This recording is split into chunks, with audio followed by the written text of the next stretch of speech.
Hello friends, how are you. कैसे हैं आप लोग। जैसे कि आपने वीडियो के टाइटल में देखा होगा, मिस्टीरियस मिस्टीरियस स्टॉक। इस स्टॉक को मैं मिस्टीरियस स्टॉक इसलिए कह रहा हूँ क्योंकि आप अगर इस नोटिस करेंगे तो ये जुलाई से लेकर के और अभी अक्टूबर तक, जुलाई अगस्त सितंबर अक्टूबर, फोर्थ मंथ इसको चल रहा है और ये सेम एक ही प्राइस पे अटका हुआ है। ना तो ऊपर जा रहा है ना नीचे जा रहा है। ये स्टॉक का नाम है इंडिया सीमेंट्स, सीमेंट सेक्टर का स्टॉक है। और अभी आप इसका लास्ट देखेंगे तो इसने अपने इस एरिया से ब्रेकआउट करके एक अच्छा खासा 70% का रैली दिया और अब ये एक एक ही प्राइस पे कंसोलिडेट कर रहा है। ये अपने 20 और 50 मूविंग एवरेज के पास आ गया है कंसोलिडेट करते करते।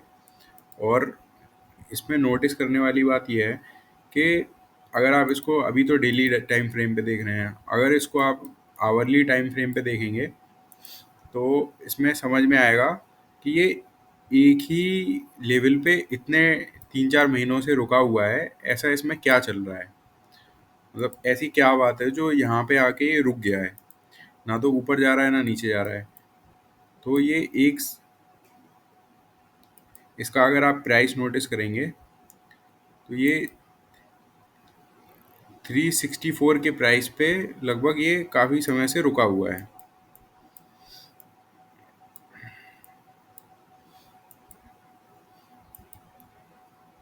360 प्राइस पे यहाँ पे रुका हुआ है बहुत समय से। ना ये ऊपर जा रहा है ना ये नीचे जा रहा है। और एक चीज़ आप नोटिस करेंगे तो नॉर्मल जो स्टॉक की चाल होती है वो इस तरीके से चलता है, या तो ऐसे ऐसे करके अप ट्रेंड बनाता हुआ ऊपर की तरफ जाएगा, या ऐसे ऐसे करके डाउन ट्रेंड बनाता हुआ नीचे की तरफ जाएगा, या फिर स्टॉक साइडवेज ऐसे ऐसे चलेगा। पर ये बिल्कुल एक एक ही रेंज में अटका हुआ है। मतलब इतनी रेंज को आप एक बहुत ही माइक्रो साइडवेज ट्रेंड बोल सकते हैं।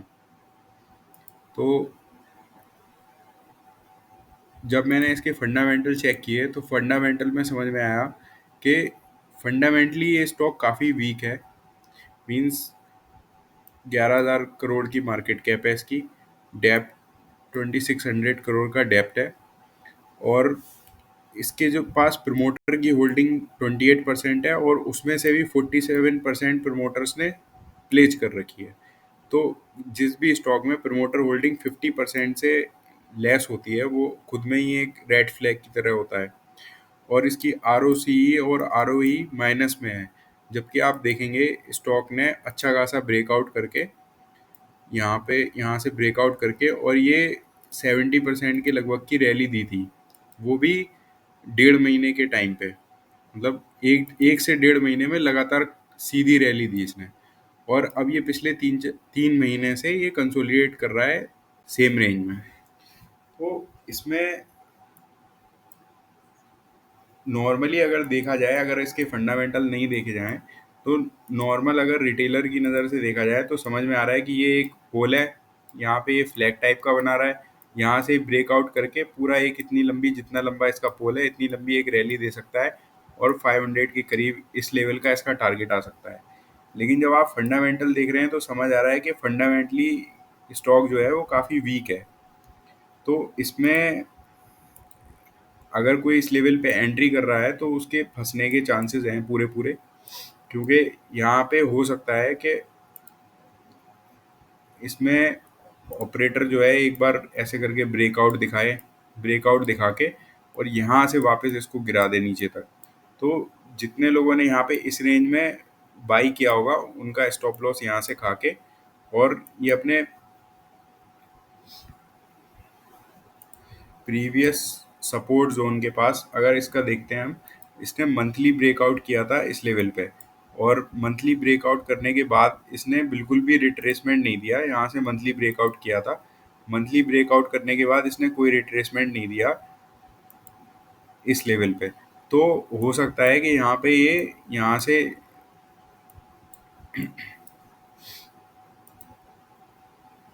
हो सकता है कि इस लेवल पे यहाँ पे एक फॉल्स ब्रेकआउट करके और फिर उसके बाद रिटेलर्स को ट्रैप करके यहाँ पे एक ब्रेकडाउन आ जाए और जो कि अगर किसी को बाइंग करनी है तो इस लेवल पे देखा जा सकता है, लेकिन इसके फंडामेंटल्स अच्छे नहीं है, तो इसमें मेरी सलाह तो नहीं है कि इसमें बाइंग मतलब करी जा सकती है, क्योंकि ये पूरा एक ट्रैप की तरह हो सकता है।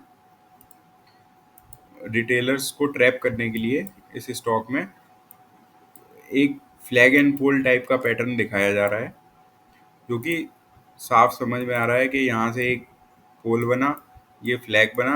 अब जब इसका ब्रेकआउट आएगा तो लोग इसमें बाई करना शुरू कर देंगे। फंडामेंटल इसके वीक हैं, तो इसमें मतलब अगर किसी को इन्वेस्ट करना है तो अपने फाइनेंशियल एडवाइज़र से सलाह लेके इन्वेस्ट करें। और मुझे ये स्टॉक बहुत ही अजीब सा दिख रहा था, मतलब ये आप अगर नॉर्मली भी देखेंगे तो 3-4 महीने तक स्टॉक एक प्राइस पे खड़ा हुआ है, ना ऊपर जा रहा है ना नीचे जा रहा है।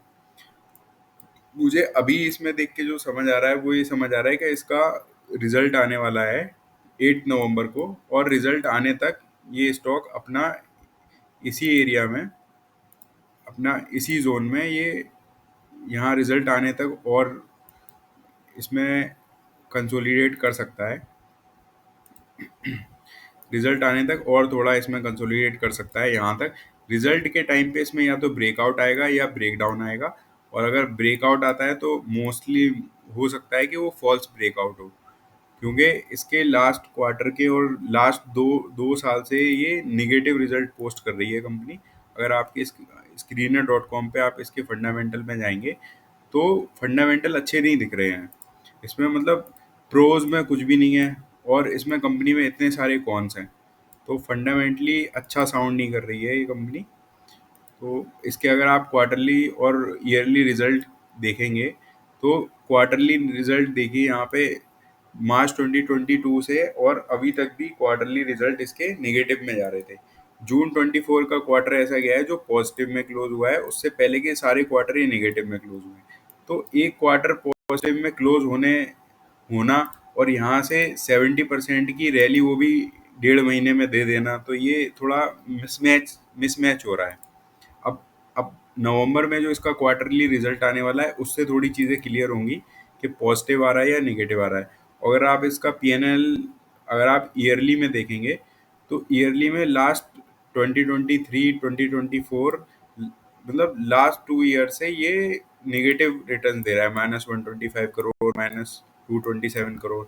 और सबसे ज़्यादा नेगेटिव बात इस वाली स्टॉक में ये लग रही है कि प्रमोटर होल्डिंग बहुत कम है, 28% है, और 28% में से भी 47%, 28% का 47% जो है प्लेस कर रखी है। मतलब 28% का आधा, लगभग 14% मान लो, 14% उन्होंने प्लेस कर रखा है, 14% ही बचा है प्रमोटर के हाथ में। बाकी इसमें एफ ने तो अपनी होल्डिंग बढ़ाई है, लास्ट क्वार्टर में 13 से 17 करी है। डी ने अपनी होल्डिंग इस स्टॉक में कम करी है। तो इस स्टॉक में कुछ गेम तो चल रहा है, मतलब ये स्टॉक का चार्ट देख के ही समझ आ रहा है कि इसमें कुछ गेम चल रहा है। अब मतलब इतना छोटे लेवल पे कोई स्टॉक कंसोलिडेट करे तो मतलब कुछ अजीब सा है, मिस्टीरियस है इसमें। तो मेरी सलाह यही है कि इसमें रिटेलर्स ना फंसे, मतलब ये जो इसका स्ट्रक्चर बनाया गया है, ये स्ट्रक्चर बिल्कुल ऐसा है कि मतलब इंसान अगर इसके फंडामेंटल्स नहीं देखे तो पूरी तरह से फंस सकता है। यहाँ पे ब्रेकआउट यहाँ पे ब्रेकआउट करवा के इसको ऊपर ले जाया गया, ऊपर ले जाके एकदम सीधी खड़ी रैली है। मतलब नॉर्मल स्टॉक अगर चलता है तो वो ऐसे ऐसे ऊपर जाता है, जो हेल्दी रैली होती है स्टॉक में वो थोड़ा सा ऐसे स्लोपी डिजाइन में होती है, ऐसे ऐसे करके। मतलब आप ऐसा मान सकते हो कि 40 डिग्री के एंगल पे स्टॉक चलता है नॉर्मली। और जिन स्टॉक्स में आप कभी देखोगे एकदम खड़ी रैली आई होती है तो वो उतनी ही तेजी से नीचे भी आते हैं। तो हो सकता है आगे आने वाले समय में ये वाला जो स्टॉक है आपको यहाँ पर इस लेवल पे भी मिल सकता है, यहाँ पर 250-260 के लेवल पे, क्योंकि इसी लेवल से इस स्टॉक में एक खड़ी तेजी आई है एकदम, मतलब यहाँ से एकदम सीधी खड़ी तेजी आई है। और यहाँ पे जो माल है अपना बेचा जा रहा है रिटेलर्स को, यहाँ पे जो कोई भी बाई कर रहा होगा, चांसेस हैं कि जैसे ही ब्रेकआउट देखेगा तो और ज़्यादा अपना क्वांटिटी यहाँ पे बाई करेगा। वही टाइम होगा जहाँ से ऑपरेटर अपने माल को बेच के निकल सकते हैं। जब इस स्टॉक में यहाँ पे लिक्विडिटी मिलेगी, लोग बाई करेंगे, तब यहाँ से अपना रिटेलर्स को माल चिपका के निकला जा सकता है और इस स्टॉक को वापस अपना इस लेवल पे लाया जा सकता है। इस इस लेवल से ही यहाँ पे बाइंग आई थी स्टॉक में। और अगर किसी को बाई करना है इस स्टॉक में, तो ये अच्छा लेवल रहेगा एक पुल बैक के लिए बाई करने के लिए। लॉन्ग टर्म के लिए स्टॉक मतलब अभी जो रिजल्ट आ रहे हैं कंपनी के, जिस तरीके से 2 साल से लॉस में है कंपनी, लॉन्ग टर्म के लिए तो सही नहीं समझ में आ रही है। शॉर्ट टर्म के लिए अगर किसी को बाई करना है, तो जब इस रेंज में आ जाए, जब इस रेंज में आ जाए, यहाँ पे आ जाए, यहाँ पे आके कंसोलिडेट करके कोई ग्रीन कैंडल बनाए, पॉजिटिव कैंडल बनाए, उसके हाई पे जाके हम बाई कर सकते हैं। छोटे से 5-10% के मूव के लिए, बहुत बड़ा मूव इसमें मैं एक्सपेक्ट नहीं कर रहा हूँ। पर हाँ, ये चीज़ बिल्कुल एकदम ट्रैपिंग लग रही है। आप खुद भी जाएं, इस स्टॉक को देखें आके, इंडिया सीमेंट नाम है इसका। आप अगर अपने एंड से देखेंगे इसको, तो और मतलब ज़्यादा बेहतर समझ में आएगा जो चीज़ मैं बताना चाह रहा हूँ। आवरली चार्ट पे देख के इसको मतलब एकदम अजीब सी फीलिंग आ रही है, मिस्टेरियस सी, कि इसमें हो क्या रहा है। मतलब स्टॉक ना कहीं ऊपर जा रहा है ना नीचे जा रहा है, एक मतलब एक छोटी सी रेंज में कंसोलिडेट कर रहा है। अगर आप इसका मिडिल पॉइंट लेते हैं तो वो 365 के अराउंड आ रहा है। और ये कब से कर रहा है? ये जुलाई से, और अभी अक्टूबर आ गया है। जुलाई से, जुलाई अगस्त सितंबर अक्टूबर, 4th मंथ चल रहा है। 4 महीने से कोई स्टॉक ऐसे छोटे से लेवल पे खड़ा हो, तो ये थोड़ा अजीब है। और ये ऐसा तो है नहीं कि मतलब पेनी स्टॉक है, कि पेनी स्टॉक्स में मोस्टली ऐसे चांसेस रहते हैं, या छोटे स्टॉक में। इंडिया सीमेंट जाना माना नाम है, बड़ा स्टॉक है, मतलब लोग ट्रेड करते हैं अच्छे खासे इसने यहाँ पे। इससे पहले का जो आप इसमें स्ट्रक्चर देख रहे हैं, प्राइसिंग स्ट्रक्चर, इससे पहले का आप जितना भी प्राइसिंग स्ट्रक्चर यहाँ पे ये देख रहे हैं, तो जो इसने इससे पहले मूव किया हुआ है वो नॉर्मल मूव है, जैसे नॉर्मल स्टॉक्स चलते हैं। ये डाउन ट्रेंड में रहा, फिर यहाँ पे इसने ब्रेकआउट करके थोड़ा सा अप ट्रेंड में गया यहाँ पे, फिर इस रैली का ब्रेक डाउन करके यहाँ थोड़ा सा डाउन ट्रेंड में आया, फिर अप ट्रेंड में गया, फिर ऐसे ऐसे करके डाउन ट्रेंड में आया। लेकिन ये वाला जो आप स्ट्रक्चर देख रहे हैं, एकदम सीधी खड़ी रैली, और सीधी खड़ी रैली के बाद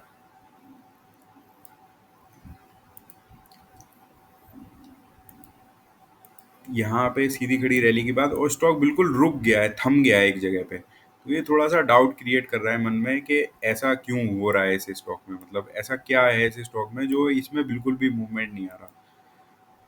तो यही मेरा एनालिसिस था। बाकी अगर आप लोगों को मेरा एनालिसिस पसंद आ रहा हो और वीडियोस पसंद आ रही हो, तो लाइक शेयर और सब्सक्राइब करें, ताकि मैं और अच्छा बेहतर कंटेंट लेके आ सकूं। सीमेंट सीमेंट सेक्टर का ही एक स्टॉक है जो कि बहुत ही अंडर वैल्यूड है, पिछले 1 साल से बिल्कुल भी नहीं चला है। तो उस स्टॉक की मैं नेक्स्ट वीडियो में एनालिसिस शेयर करूंगा। जब कभी भी आप अगर देखोगे सीमेंट सेक्टर में रैली आएगी, तो वो स्टॉक डेफिनेटली बहुत अच्छा रिटर्न बना के देगा, क्योंकि वो लास्ट 1 ईयर से बिल्कुल भी नहीं चला है। और ये सीमेंट सेक्टर के स्टॉक्स हैं, पर वो इसमें से नहीं है, वो एक दूसरा स्टॉक है। मैं उसकी पूरी एक एनालिसिस वीडियो शेयर करूंगा, टेक्निकल और फंडामेंटल दोनों। तो उसको आप कंसीडर कर सकते हैं। जब कभी भी सीमेंट सेक्टर में रैली दिखती है, तो वो स्टॉक अच्छा परफॉर्म करेगा, फंडामेंटली भी अच्छा साउंड करता है। और अच्छी बात यह है कि वो कुछ म्यूचुअल फंड्स ने भी उसमें अपना होल्डिंग बना के रखी हुई है, जो मैं नेक्स्ट वीडियो में शेयर करूंगा। तो अगर आपको ये एनालिसिस और ये वीडियोस अच्छी लग रही हों, तो अपने फ्रेंड्स के साथ शेयर करें और इस चैनल को सब्सक्राइब करें। बहुत बहुत धन्यवाद।